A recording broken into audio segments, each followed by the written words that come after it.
Okay, perfect. So, just to introduce myself for people that aren't aware, my name is Lorcan O'Connor Lloyd. I'm one of the two Garda vetting liaison persons in the MEI office. The second liaison person is probably someone you're more familiar with is Michelle Dodson, who is the Garda vetting officer for MEI. Michelle, I suppose, really runs the Garda vetting on a day-to-day basis. So she's your main point of contact. But as I said, I am also a registered liaison person, so I can deal with specific queries around vetting, and I am sort of involved in some of the processing of Garda vetting applications from time to time. So as I said today, what we want to do mainly is just kind of run through the procedure step by step, and then we can take your queries on specific applications or issues that have arisen on your side. So quickly, just to go through the Act, which sets out the obligations around Garda vetting. So the National Vetting Bureau Acts 2012 to 2016 commenced on the 29th of April 2016. I suppose before 2016 it was best practice to be Garda vetted, but from 2016 onwards it has been a legal obligation to Garda vet people who participate in relevant work to children, involving children or vulnerable persons. So the Act provides a legislative basis for the mandatory vetting of persons who wish to undertake certain work or activities relating to children or vulnerable persons, or to provide certain services to children or vulnerable persons. It's up to each relevant organisation. I suppose a relevant organisation in this case is a language school, to kind of assess, I suppose, the activities, the roles within your environment, to see whether they actually fit into the remit of somebody that needs to be Garda vetted. The Act does not provide a legal power to request vetting details in regard to any person unless the person is conducting relevant work. And this is an issue that comes up from time to time, where people submit vetting applications to us for, say, like admin roles or roles within the adult school environment. These people don't need to be vetted. It's important that vetting is only processed for people that have relevant work as laid out in the legislation. So there is actually a defined list of roles and activities that require Garda vetting, and that's set out in Schedule 1, Part 1 and Part 2 of the Act. Yeah, so as I said, it's up to each relevant organisation to assess the positions within your environment. You might find there are some that are a little bit more nuanced. And I suppose then it's up to you guys to be able to provide the rationale as to why you think this person should be vetted. And we can always put that forward to the Garda vetting unit to see what they think about that and whether they feel that it actually falls under the remit of somebody that needs to be Garda vetted. So a couple of years ago, we engaged the Garda vetting unit on this to set out a defined list of the relevant roles and activities within the language schools sector. So these are the 6 defined roles that have been approved by the Garda vetting unit. And obviously this is specifically working with young learners or vulnerable students. So they're not relevant, I suppose, in an adult school environment, or if you're hosting just adults only. So host family, teacher, activity leader, center manager, student support services, and then transportation staff. Transportation staff, that's only, I suppose, if it's somebody who's working directly for your company. If it's an external bus company, or bus driver, or external transport company that you're using, and those people should be vetted through the company that they're working with. It should also be noted that if somebody's primary role is not to do with young people or vulnerable people, they don't have to be vetted, even if on occasion they do have interaction with minors. For example, if there's a 17-year-old student in a adult school environment, the teachers and the other students in that classroom don't need to be vetted. So it's only if the roles as set here are your primary function of your job, If you dip in and out of supporting people in a young learner environment, and it's just from occasion to occasion, you don't need to be that person does not need to be vetted. Obviously, provided that there are other safeguarding measures in place, and that the other relevant people whose primary roles are in those areas, that they are obviously vetted. So the Garda vetting process, I suppose looking at it from the perspective of a vetting applicant, they're kind of, I suppose it's sort of a hybrid application. The first stage is a paper form, and the second stage of the application is online. And I think that's kind of a very important thing for people to recognize, that both stages are just as important as each other. Like it's a full application from paper to online, and I suppose you can't really cut corners on that. And we'll go into that in a bit more detail in a minute. Um, so in terms of, I suppose, MEI's engagement with relevant organisations, the language school sector, we lay out a 4-step process for the submission and eventual disclosures of Garda vetting applicants. So the first step is collection of the MVB forms and ID copies. The second step is the submission of the applicant details to MEI. The third step is the applicant completing the second stage of the application on the e-vetting portal. And then the final stage is the distribution and storage of the vetting disclosures. So if we start with step 1, the collection of MVB forms and ID copies. So this is the NVB1 form, which you'll all be very familiar with. If we just, I suppose, look at the form first on the right hand side, you can see there's a sample logo at the top. You can put your own school logo there. And down the bottom where it says name of organization, that needs to be Marketing English in Ireland on that. And now the forms that we actually distribute to you, that's already auto-filled. But certainly the information at the top, the headline, the logo, and the address can be your school. But obviously the name of organization, as I said, has to be Marketing English in Ireland. There's 6 key pieces of information that are required on this MVB1 form. The applicant's name, the applicant's date of birth, their email address, contact number, the role the applicant is being vetted for, and the applicant's current address. I would say like the main issues we have in terms of transferring data is around the date of birth and email address. So they're the ones that really need to be double checked.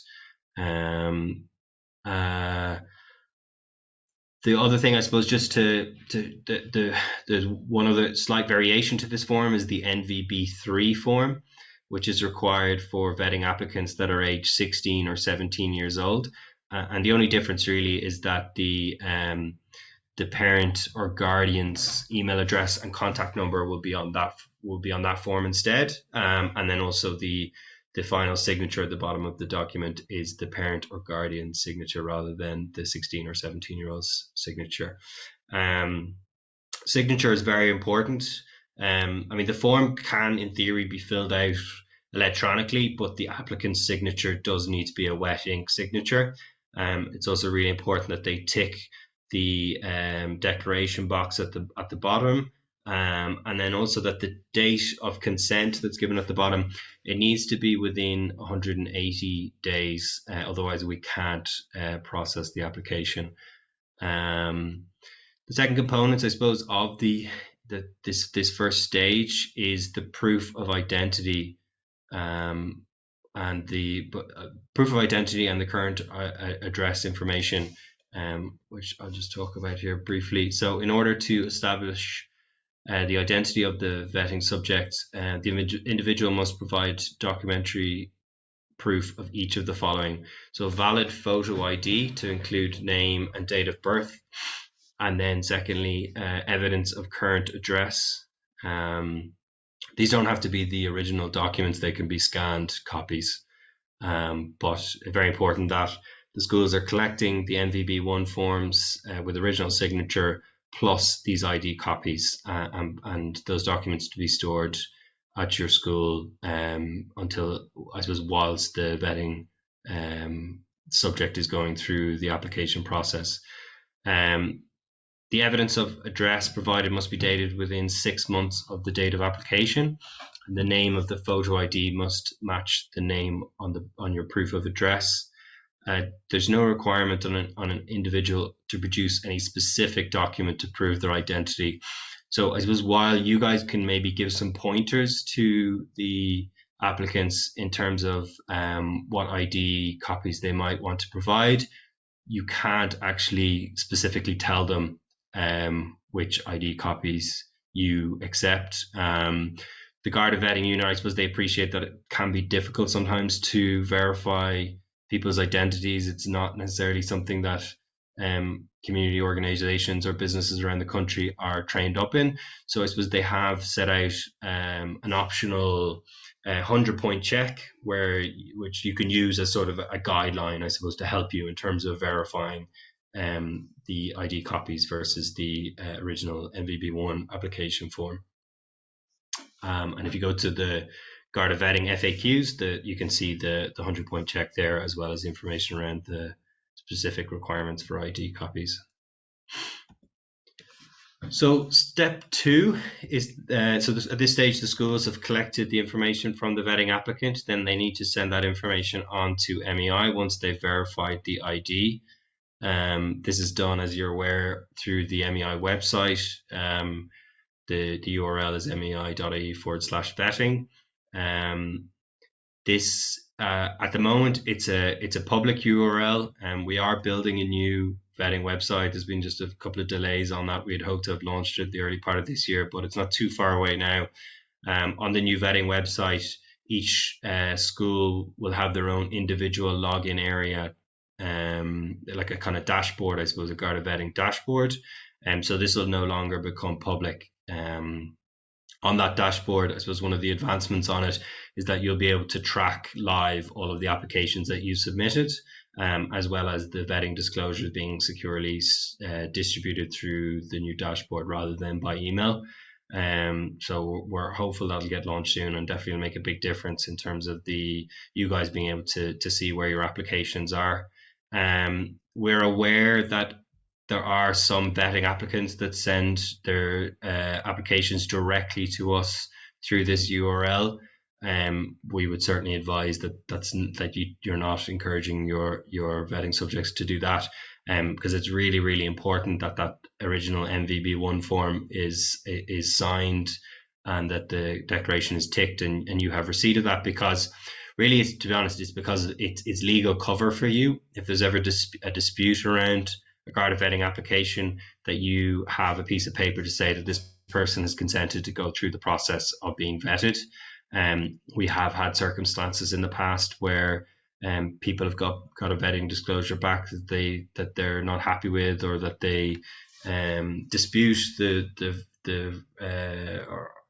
the findings of. And I suppose just to be able to provide yourself the cover and leave that sort of dispute between the Garda vetting unit and that specific application, it's really, really important that you have those MVB1 forms signed and consented to.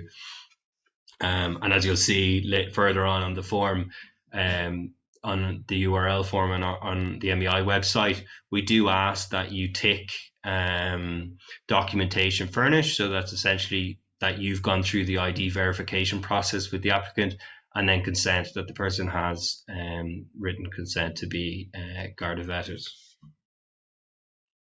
So then once we receive that information through the MEI site, as much as possible, we will get the vetting subject uploaded onto the vetting portal by the next working day. Certainly during this time of year, there is no backlog on Garda vetting applications. So certainly they're up within 24 hours they're registered onto the vetting portal within 24 hours. As we go closer to the summer, there might be a slight delay. So you're looking at probably somewhere between 48 and 72 hours. But yeah, as much as possible, people are uploaded and set up onto the e-vetting portal within sort of 2 days. So what will happen is once they're uploaded, they'll get a invitation through their email to log on to the vetting portal, and complete stage 2 of the vetting application. So if the applicant is reporting that they have not received the e-vetting link to their email, I suppose firstly, if you could just ask them to check their junk inbox. Quite frequently, these emails do go, because I suppose they're sort of automated emails from the e-vetting from the e-vetting team. So they do often go into the junk inbox. So if they could just check that first. If it's not in the junk inbox, we would just ask you to verify that you have the correct email address. It could be just that it was transferred incorrectly to us, or that we have transferred it incorrectly onto the e-vetting portal. It does happen from time to time. It's very easy and quick for us to rectify. If you just send us an email to vetting@mei.ie with the applicant's name and the verified email address, we can correct that, and we'll resend a fresh link to that vetting subject, whereby they'll have their 30 days, the 30-day window to complete stage 2 will renew as well. So there'll be no sort of delay there. So provided they do get the e-vetting link into their email address, and they click through that, they'll be brought to the e-vetting portal website. It looks a little bit something like this. If they click through their email, the application ID will auto-fill. The email address, I'm not sure, Michelle, if the email address auto-fills, but I suppose you're clicking through from that email address. So, I mean, shouldn't be an issue in terms of it being kind of the correct email address filled in there. The date of birth is the information that the applicant has to verify here in order to get onto the Garda vetting portal. So if somebody is reporting that they've gotten to this stage but they can't get in, 99% of the time it's going to be that there was some sort of an issue with the date of birth. So again, email vetting@mei.ie with the verified corrected date of birth, which obviously you have ID copies, so you can double, triple check that to make sure that there wasn't some sort of an issue with the date of birth. And then again, we can resend a fresh link. And again, I suppose once we have that information, it's quick and easy for us to correct and send a fresh link to the applicant. One issue at this stage that comes up sometimes is around say if there's a family using the same email address. So say there's 4 or 5 people in a family and they're all being individually vetted, but they're using the same email address. We do find it's just probably the way, because they're probably all receiving the vetting invitation is all going into the same inbox at the same time. Oftentimes, depending on what way you have your inbox set up, it might kind of look like a thread if it's on Gmail. So all of the emails look like sort of one email. All the invitations kind of look like one email. So we do find people might click through a link and then they go to put in a date of birth, but they've actually put in a date of birth for a different family member that doesn't match with the application ID that they're submitting. So, I mean, we would advise probably in those circumstances that they kind of look through their email and maybe either get a piece of paper or an Excel spreadsheet and write down each individual application ID. And then, so at least then so the application ID and the person's name. So at least then what they can do is they can go directly onto the e-vetting website, and one by one they can log in as per those individual applications. Unfortunately, you can't do a group vetting application. You do have to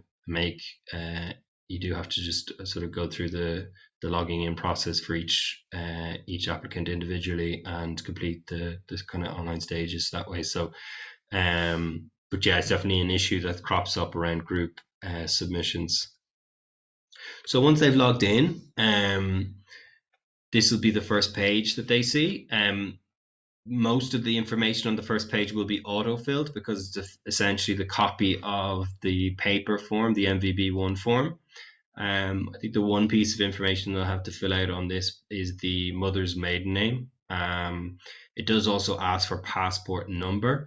The passport number is not it's not necessary to get onto the next stage of the process, but I suppose the more information that applicants can put onto their submission, the quicker they will get a return. But yeah, certainly if they don't want to put a passport number in there, they don't have to. but it's mother's maiden name. And then it moves on to page 2, which will be the previous addresses.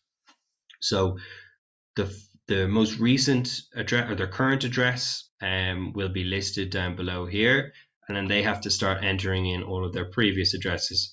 So they need to do each address individually, from the year that they first lived there to the year they moved out.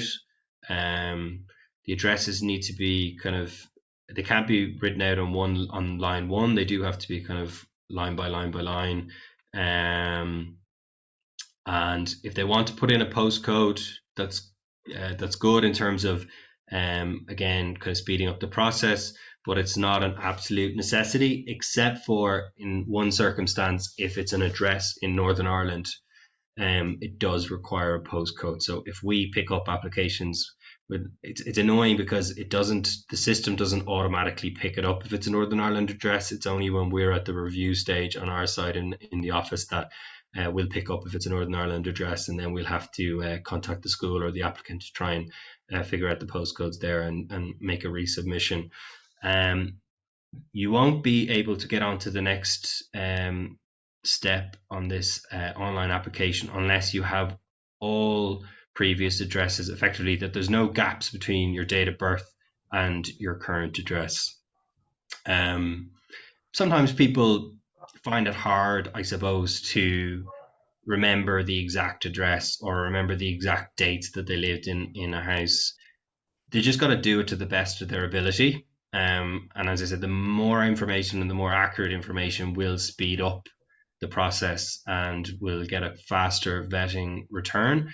But if they're not 100% sure, the most important thing is that there's no gaps in the dates, because it literally, you won't be able to it won't let you go on to the next step if there are gaps in the different in your kind of timeline of addresses that you've lived in. So once you've got onto there we go. So yeah, once you've submitted the previous addresses, the next thing is a disclosure around criminal record. So yeah, I suppose any criminal convictions the applicant should submit here. I suppose if they choose not to submit the criminal conviction, it is going to appear. I mean, the guards are going to find it, effectively. But by not disclosing it, they're just slowing the process down, I suppose. Any sort of minor petty crime things, like I suppose speeding offences, they don't need to be recorded. They're not something that's going to appear on a final disclosure. It's really around criminal convictions that will be recorded. So I mean, dangerous driving, you need to put it around, but speeding, you don't need to record it, and it won't appear on that sort of minor offence won't appear on a final vetting disclosure anyway. So then they'll just review all the information that they've put up and click submit, and then at that stage, sorry, my slides are stalling here, but so at that stage then we do a final review in the office of the application, and then it's sent to the Garda vetting unit, where I'd say probably about 2 weeks until we would get a disclosure then on the other end of it. It does vary though. I mean, if somebody has lived in lots of different addresses, if they've lived in addresses in other jurisdictions, that can slow down the process. And then obviously if people do have convictions, that potentially will slow down the process. The other circumstance where we've seen the process being a little bit slow is around just if somebody has a very similar ID to, like, for example, if there's family members that have got similar names, or people living in a kind of small town in rural Ireland and people have similar names, that they're just, and again, that comes back to the part of the more information that's possible on here will kind of allow the guards to verify that person and get the process moving quicker. We more frequently than ever are receiving queries from the Garda vetting unit where they want MEI to be able to provide further information on a specific application. So that's when they will say, we need the ID copies or the original MVB1 form for John Doe in such and such a road or whatever. And that's where, again, where we will contact you guys and say we need this information in order to forward on this forward this onto the Garda vetting unit and get the vetting applicant process. So again, really important that you're collecting that information correctly at the start.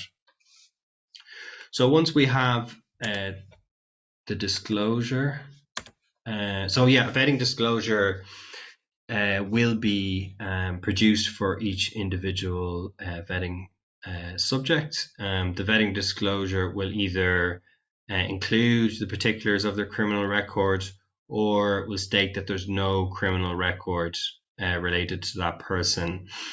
For GDPR purposes, we would advise at this stage, provided that the disclosure is clear that there's no criminal record, that you can now dispose of the MVB1 forms and the ID copies.